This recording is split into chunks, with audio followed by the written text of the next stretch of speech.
여러분들 각자 자기와의 대결, 내가 무엇을 할 수 있는가, 또 어떻게 해오는 중인가 하는 자기 자신과의 문답과 자기를 불에 넣어서 여러분들 다 알고 있겠지만은 우리가 보기에도 10년 만에 다시 와서 볼 때 아주 그 질서가 있습니다. 조화도 있는 것 같고, 그래서 이거는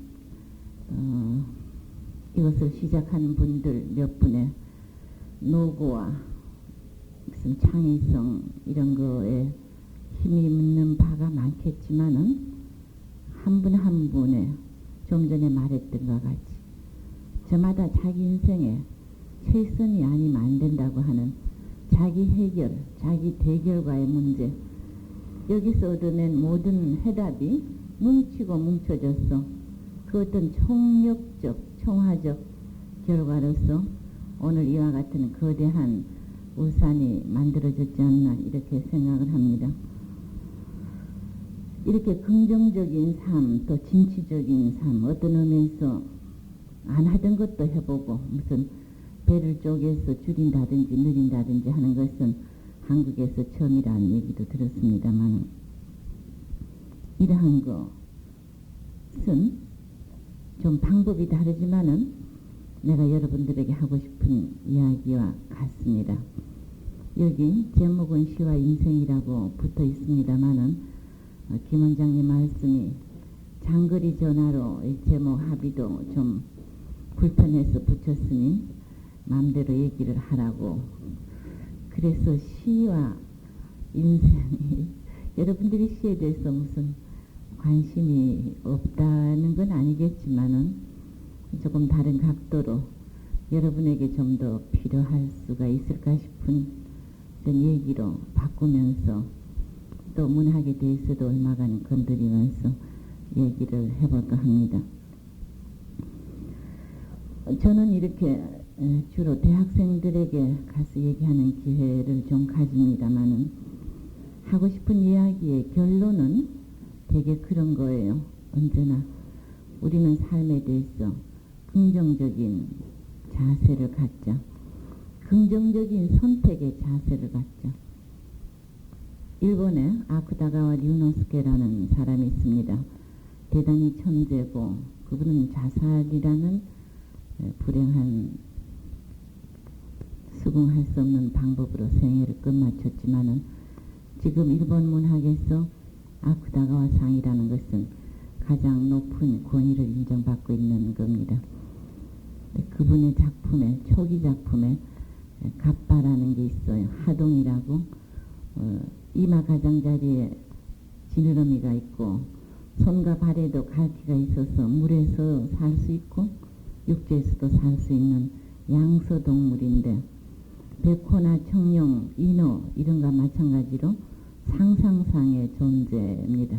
문학에 이런 것이 많이 나오죠. 그래서 하동이라고 하는 갑바라고 하는 짧은 소설인데 거기에 보면은 그 하동의 여자가 아기를 낳게 될 때 의사가 오게 되는데 의사도 물론 하동입니다. 배에다 청진기를 대고 너 세상에 나가고 싶으냐 이렇게 크게 말하면은 나가고 싶지 않은 하동은 그 즉시 배가 이렇게 풍선에 바람이 빠지듯이 꺼진다는 얘기예요. 이거는 뭔가 하면은 사람이 태어날 때는 태어나는 사람의 의사에 상관없이 탈익에 의해서 태어난다는 데 대한 어떤 그 문제를 거기다 보인 겁니다. 적어도 태어나고 싶었느냐 하는 것을 내 자신 한번 질문 받고 생각한 다음에 내가 사인하고 결제했었어야 옳았지 않을까 하는 식의 어떤 그 자기의 사상을 거기다 집어넣어서 만든 거죠.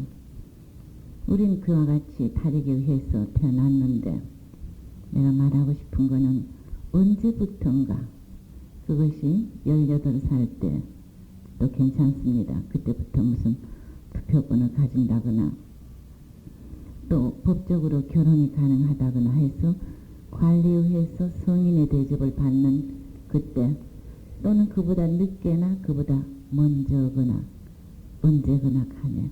또 어떤 사람에게 있어서는 아주 늦게 그의 생애의 거의 마지막 무렵이었다 하더라도 내가 이 삶을 선택했다고 할 수 있는 나의 선택, 나의 책임, 이러한 긍정적 삶을 살고 그것으로서 우리의 삶의 끝마무리를 했으면 하는 이런 능동적 선택과 책임 이런 얘기를 늘 하고 싶었어요. 가령 하늘 아래 나 혼자뿐이다 하는 이런 식의 말은 여러분들이 느끼기에 흔히 서정시 같은데 볼 수 있는 애상적인 얘기가 아닐까 이렇게 생각하기 쉬운데, 서정시가 애상적인지 아닌지 이런 것은 대단히 얘기가 길어지므로 여기서는 언급하지 않는다 하더라도 하늘 아래 나 혼자뿐이다 하는 것은 하늘과 나와 둘이다 이렇게 얘기합시다. 이런 식의 나는 얘기를 좀 하고 싶어요.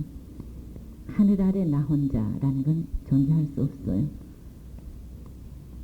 옛날에 어떤 그 영화가 있었는데 어린 병사 둘이 살아남고 나머지는 거의 죽고 총알이 빗발처럼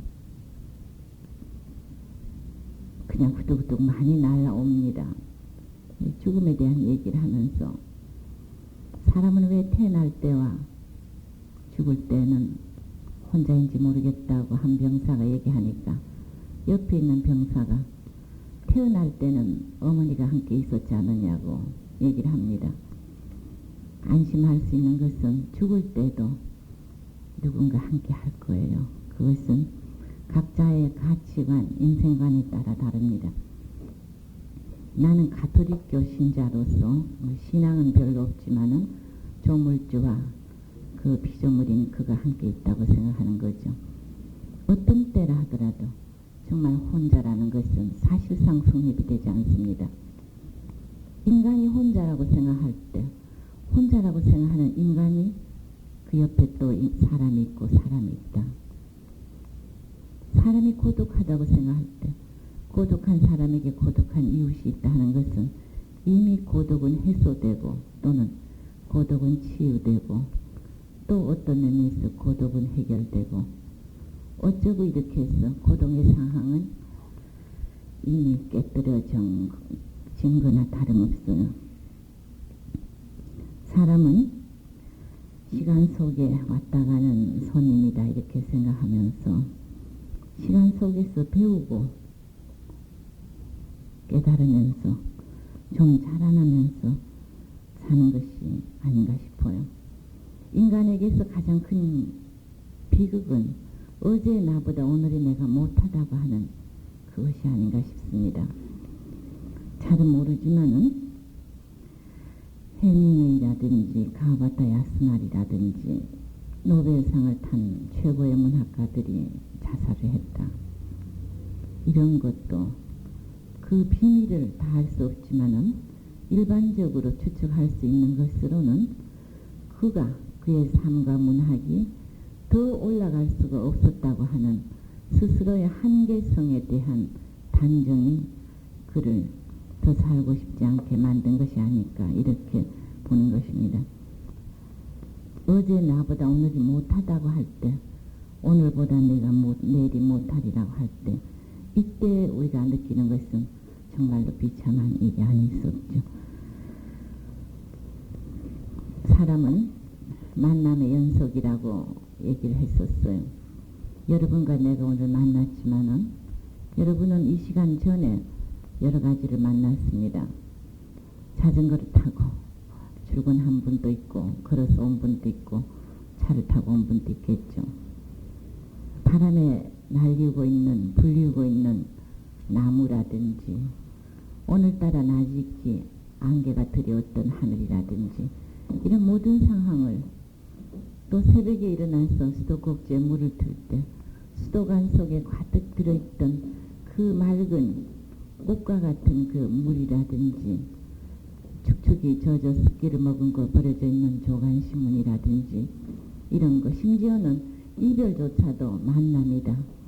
그것은 이별이라는 것을 만나고 그럼으로써 이별의 체험 가지게 되고 이별의 교훈 얻게 되고 훗날 이별의 추억을 가질 수 있고 사실 모든 것은 다 만남이죠. 만남의 연속이고 그리고 그 만남과 함께 시간 속에서 배우며 그리고 좀 더 낫게 살아야겠다고 하는 거 이것을 저는 등반이라는 말을 쓰고 싶어요. 올라간다는 거 산을 오르듯이 올라간다는 거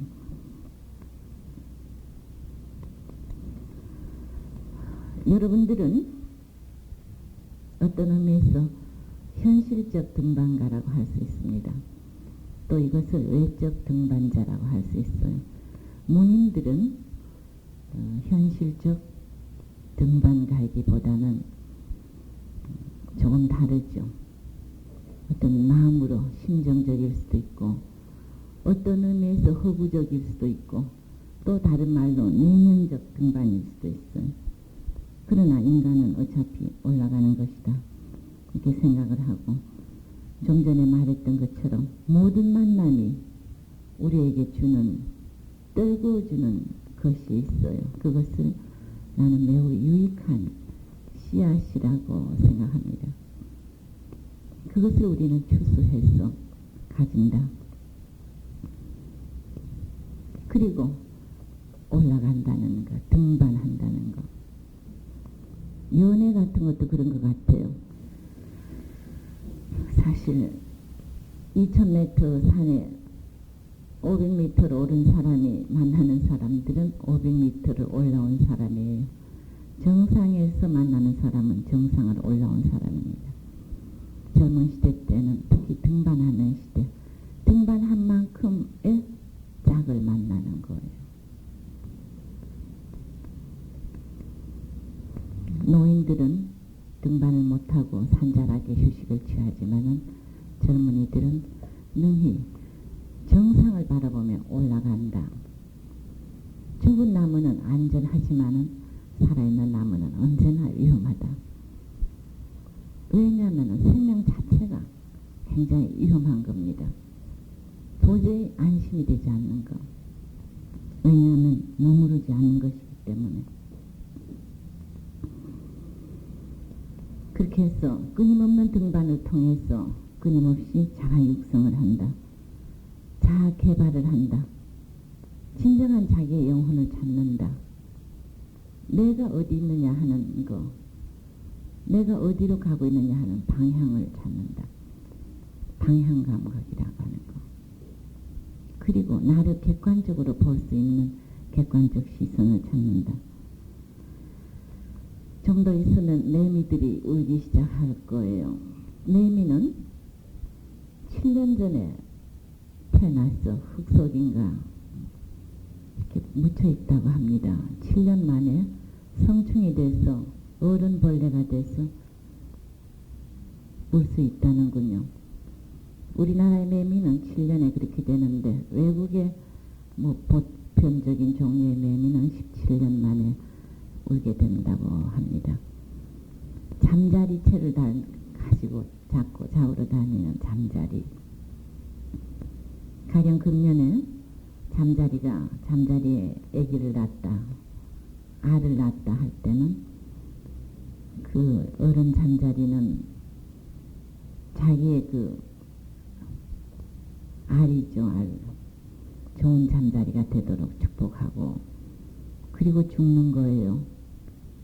왜냐하면은 그 잠자리의 알은 3년 있다 잠자리가 될 수 있다는 겁니다. 그러니까 그 잠자리의 유충은 그 당대 어머니로서 볼 수 없죠. 없고 미래 잠자리가 될 자기의 알에 대해서 축복한다. 하물며 그러한 곤충의 세계에서도 굉장히 그것이 어떤 의미에서 운명적이고 또 매우 비극적이고 또 어떤 의미에서는 예술적이고 이러한 것이 있습니다.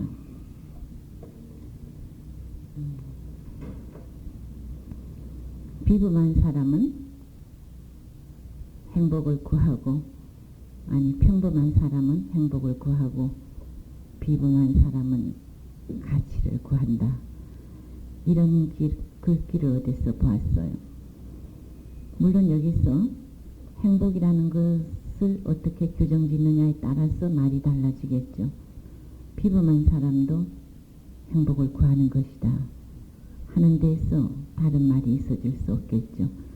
때문에 여기서 말하는 행복이라는 것은 충족이라든지 뭐 여러 가지 일상적 관례적인 행복을 두고 말하는 것일 때는 이 말이 바로 들어맞는다고 할 수가 있습니다. 평범한 사람은 행복을 구하고 비범한 사람은 가치를 구한다. 좀 전에 말했다시피 행복이 무엇인가 할 때 행복은 가져야 될 필수 조건이 있을 것 같아요. 가치를 동반하고 있는 행복이만이 지성인들의 행복이 아닐까. 저것이 내가 필요하지만은 남의 것일 때 내가 갖지 못하는 거, 남의 것이더라도 내가 일단 소유하고 본다 하는 것은 행복이 될 수 없다. 왜냐하면 가치가 결핍되기 때문에. 그래서 톨스토이 같은 사람은 인격이 최고의 행복이라든지. 근데 행복에 대해서 어떤 젊은 시인이, 이름이 없는 젊은 시인인데 화가입니다. 여자인데 소박한 시집을 한 권 냈어요. 나한테 보내줘서 읽어보니까 이런 기절이 있더군요.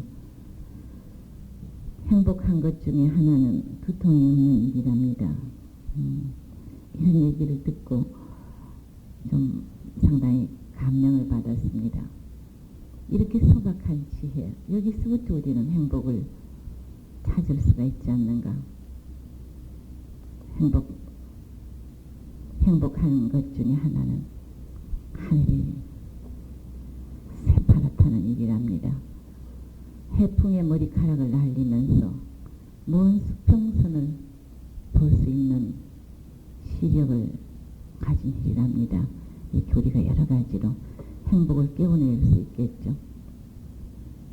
가진다는 것은 있는 것에서 더 가지는 가짐도 있지만은 가지고 있는 것을 자각하는 거, 발견하는 거, 보존하는 거, 이런 것도 소유일 거예요.